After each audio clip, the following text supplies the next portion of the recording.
Hello Libra, Sun, Moon, Rising, and Venus signs. Kamusta kayo? Sana po'y nasa mabuti kayong kalagayan.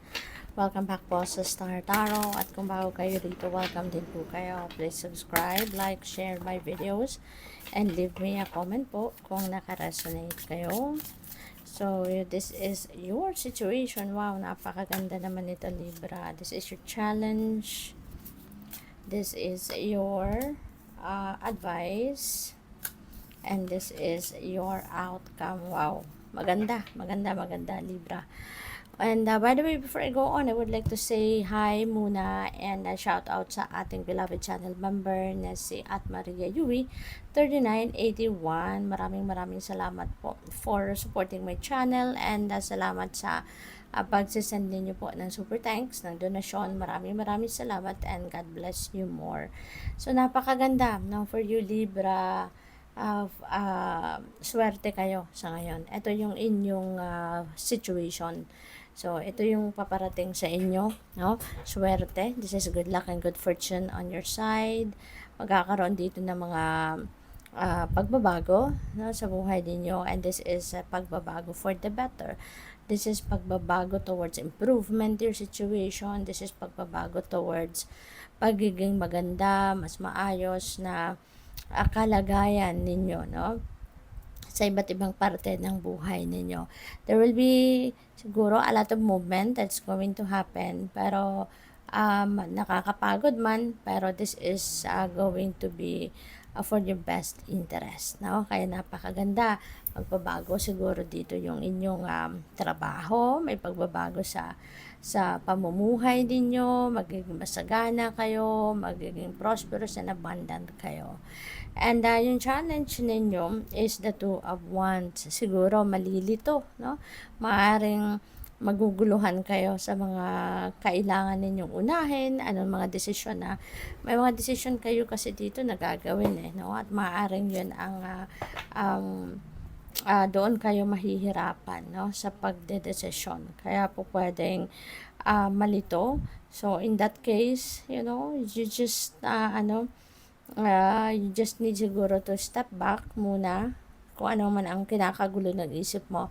Atras ka muna, you know, at pag-isipan mong mabuti. Okay? Tune into your intuition kasi your intuition will always give you a signal kung ano ang tama, ano ang dapat, at ano ang kailangan ninyong unahin or kailangan ninyong i-prioritize. Okay? So, your advice is judgment. Ayan. So, there is a need for evaluation. There is a need for assessment. You know, at yun ang kailangan ninyo para makapag-decision kayo ng maayos. Para mapag-focusan ninyo kung ano yung mga kailangan muna ninyong unahin na pag-focusan, kung ano yung dapat ninyong i-prioritize, something like that. So, you need to, to give yourself time to think, give yourself time to evaluate, no, your situation. So, and definitely, pag nakapagmuni-muni kayo, nakapagnilay-nilay kayo, napag-isipan na ninyong mabuti kung ano ang inyong gagawin, then you'd be able to start, diba? You're going to start something new, something exciting, kasi syempre habang nasa inyo ngayon ang swerte, take advantage of that. Diba? Kasi magiging maganda, magiging positibo ang mga pangyayari sa ngayon, ang mga magiging resulta ng mga pag-e-effort ninyo will have a positive impact or will have a positive result. Kaya kung ano man ito, pwede kasi magsisimula kayo dito ng bagong trabaho, bagong career path, bagong money path, yung ganun, or negosyo, or anything, no po, pwedeng mag-travel din kayo, yung gano'n. So, there's a lot of different opportunities, no, na pwedeng dumating sa buhay ninyo sa ngayon. So, good luck. Kuha tayo ng clarifiers, Libra. Oops, excited. So, we have another ace. Yan. So, magaganda talaga mangyayari sa buhay ninyo. There are going to be exciting events happening in your life. Swerte talaga kayo in most cases, no, sa buhay ninyo sa ngayon. So, definitely, no, magsisimula kayo. You are going to embrace a new beginning rito.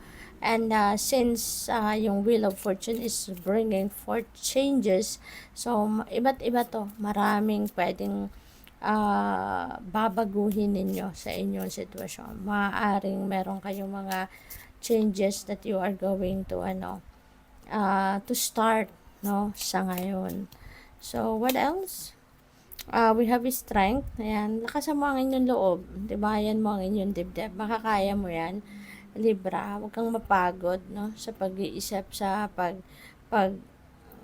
dedesisyon. Kasi kaya mo yan kung kaya mo nga kayanan mo ngang lagpasan ang mga mas mabigat pa na problema in the past, lalo na yan ngayon, no, na nalilito ka lang sa mga opportunities, diba? Hindi mo lang siguro ngayon mawari kung alin dito ang ipaprioritize ninyo. So, tama yan na mag-evaluate ka muna. Tignan mo ang inyong sitwasyon, kabuuan ng inyong mga sitwasyon sa buhay at evaluate din ninyo kung anong priorities. At kaya mo yan, no? We have 5 of Wands. Ayan, internal conflict ito. So, talagang there's a lot of confusion, there's a lot of pero maganda rito kasi ang kinakaka-confuse ninyo ay oportunidad, no? Yung mga priorities ninyo rito. At kahit alin man dyan ang siguro gagawin ninyo or ipa-prioritize ninyo, you're gonna have a positive result. You're gonna have a positive change dito, no? So, good luck sa'yo. So, with the Ace, we have 5 of Swords. Daming offer siguro, Libra, no? So, siguro, parang siksik-liglig umaapaw yung mga biyaya na kumakatok or dadating sa buhay ninyo. Kaya talagang bongga din ang pagkalito ninyo. Di ba? Pwedeng internal conflict. Maaring you are torn between kung ano ang gusto ng puso mo, o ano sinisigaw ng puso mo, at kung ano sinisigaw ng isip mo, 'di ba? Maybe ito nahihirapan ka na maaari din kasi, no, na yung kaya nahihirapan ka magdesisyon because yung opportunities na nandito are all equally good, 'di ba? Parang gusto mong kunin kasi lahat siguro nakikita mo na it's going to be for your best interest, no? Maybe mga opportunities na to are all in alignment, 'di ba? With your values, in alignment with your heart's desires, kaya parang halos gusto mo na lang kunin, 'di ba? But hindi maaari kasi otherwise hindi mo rin naman magagampanan ang lahat. Hindi mo rin naman mai-enjoy ang lahat ng sabay-sabay, hindi ba? Kaya you need to think, no? You need to choose of what your priorities are. We have flexibility, adapt slowly by using versatility, compromise, adaptation, change, be flexible in your methods. Ayan. So, kailangan mo na lang na mag-adjust ka talaga. 'Di ba? Kailangan mo talagang pagdesisyonan, pag-isipan mabuti kung ano yung gusto mo dito. And you need to adapt to this change.